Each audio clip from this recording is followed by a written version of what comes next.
நான் உங்கள் கலை பேசுகிறேங்க. 5 நிமிஷத்தில் புளியோதரை சாதம் ரெடிங்க. வாங்க இது எப்படி செய்யறதுன்னு நம்ம பார்க்கலாம்.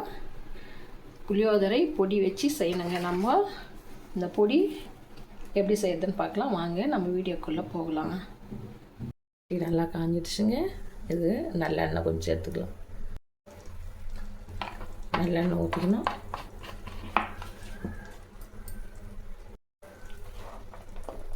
இந்த புளியோதரை பொடிக்கு நம்ம புளி முதல்ல வறுத்து எடுத்துக்கலாம்.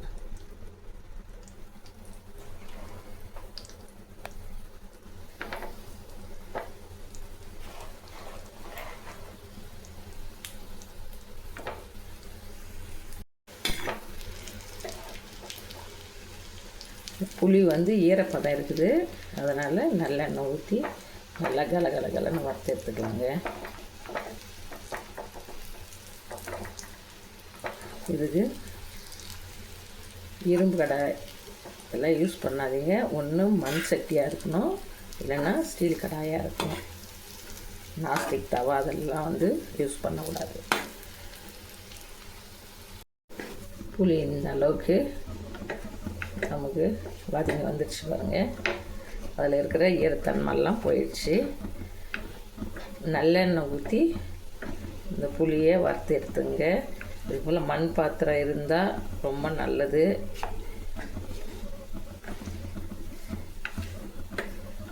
இதை நம்ம ஆற வச்சோம்னா கலகலன்னு வந்துடும். புளி நம்ம மிக்சியில் போட்டு அரைக்கிறதுக்கு நல்லாயிருக்கும். உளுத்தம்பருப்பு கடலைப்பருப்பு எல்லாம் அரைக்கும் போதே கூட சேர்த்தா இதை அரைச்சிக்கலாம். இதை நம்ம இன்னொரு மண் பாத்திரத்தில் கொட்டி ஆற வச்சிடலாம்.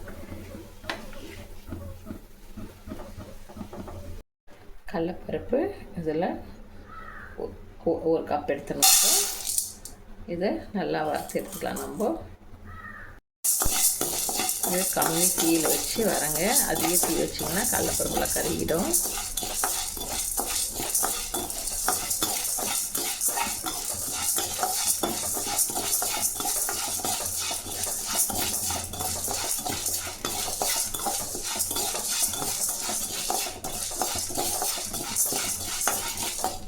பருப்பு நல்லா வறுத்துச்சு பாருங்கள். இந்த மாதிரி வரணும். கருகிட்டு போகிறீங்க. கம்மி தீ வச்சு இது போல் கருகாமல் வறுத்து எடுத்துங்க. தீ அதிகமாக வச்சா மேலே வறுத்த மாதிரி தெரியும், உள்ளே பருப்புங்க வேவாது.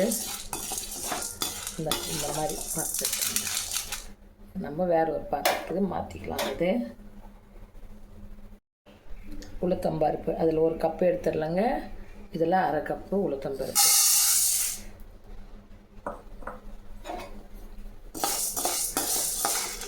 இதையும் நல்லா பொன்னிறமாக வறுத்து எடுத்துக்கலாம். உளுத்தம்பருப்பு நல்லா கலர் மாதிரி வருது பாருங்கள். இப்போ வேறு ஒரு பாத்திரத்துக்கு மாற்றிக்கலாம். இப்போ எள்ளு ஒரு அரை கப்பு. இந்த எள்ளு போட்டால் தாங்க அந்த புளி சாதமே ஒரு டேஸ்ட்டு. கோயில் புளியோதரை மாதிரியே இருக்கும். நம்ம அந்த எள்ளு போட்டு செஞ்சோம்னா பொரியுது பாருங்கள். இந்த டைமில் நம்ம எள்ளு வேறு ஒரு பாத்திரத்துக்கு மாற்றிக்கலாம். இப்போ கடுகுங்க நம்ம போட்ட கப்பில் 1/4 கப்பு விட ரொம்ப கம்மிங்க. இதையும் பொரிச்சு எடுத்துக்கலாம்.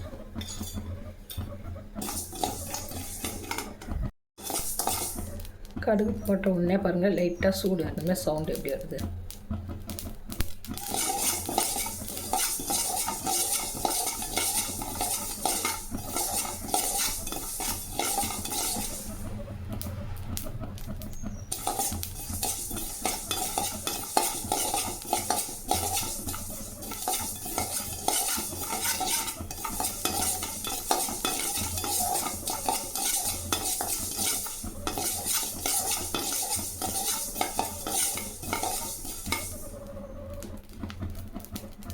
இப்போ இது வேறு ஒரு பாத்திரத்துக்கு மாற்றிக்கலாம். சீரகமும் கடுகு எவ்வளோ போட்டோமோ அவ்வளோவே சீரகம். அந்த அளவுக்கு மிளகு.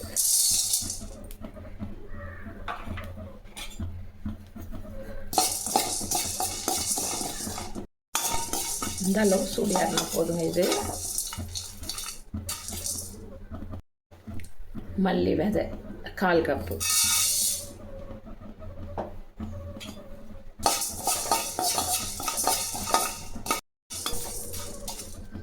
மல்லி விதையும் பொரிஞ்சிடுச்சு. இது வேறு ஒரு பதத்துக்கு மாற்றிக்கணும். மிளகாய் நம்ம கைப்பிடியே அளவுக்கு ஒரு 20 மிளகாய் இருக்கும். இதை காம்பு எடுக்காத வறுத்து எடுத்துங்க. விதை உதிர்ந்து போச்சுன்னா நெடி அதிகமாகிடும் நமக்கு வறுக்கும்போது.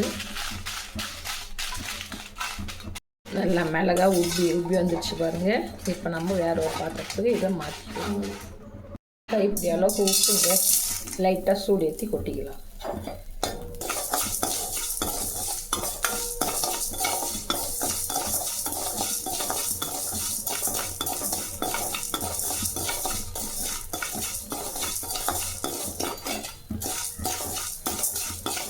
கொஞ்சம் இந்த உப்பு போட்டால் தாங்க புளியோதரை பொடி கெடாமல் கொஞ்ச நாளைக்கு நமக்கு வரும்.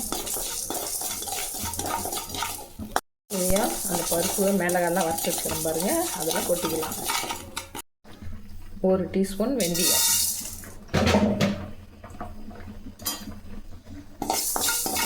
இதையும் வறுத்து எடுத்துக்கலாம்.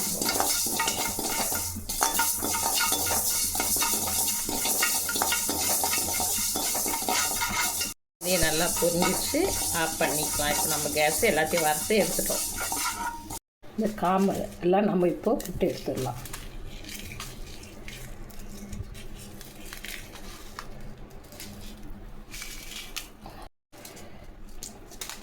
மொத்த காம்பும் புட்டு எடுத்துட்டோம்.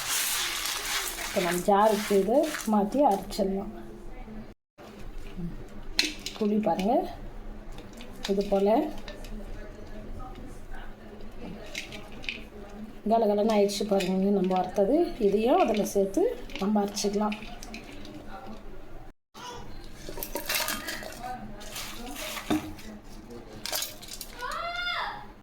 பெருங்காயப்பொடி,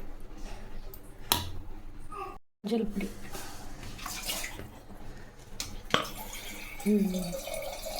மூடி போட்டுட்டு அரைச்சிட்டு வந்துடலாம்.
இது போல் புளி சாதம் உடனே இந்த பவுட்ரு இருந்துச்சுன்னா தயாராகிடுங்க. நமக்கு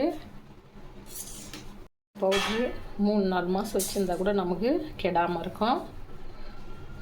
நம்ம புளியில் மட்டும்தான் எண்ணெய் நல்லெண்ணெய் சேர்த்துக்கிறோம். போல் ரெடி பண்ணி வச்சுங்க.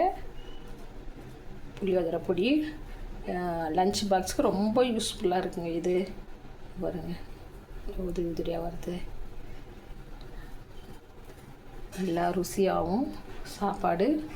இது பாருங்கள், பசங்களுக்கு விரும்பி சாப்பிடுவாங்க. இது போல் நம்ம செஞ்சு கொடுத்தோம்னா குழம்பு வச்சு சாப்பிட்றத விட இந்த பொடி டக்குன்னு கலாரி கொடுத்துட்டோம்னா நல்லா விரும்பி சாப்பிடுவாங்க.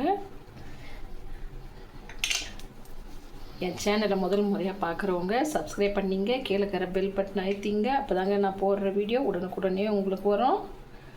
நம்ம அடுத்த வீடியோவில் சந்திக்கலாங்க.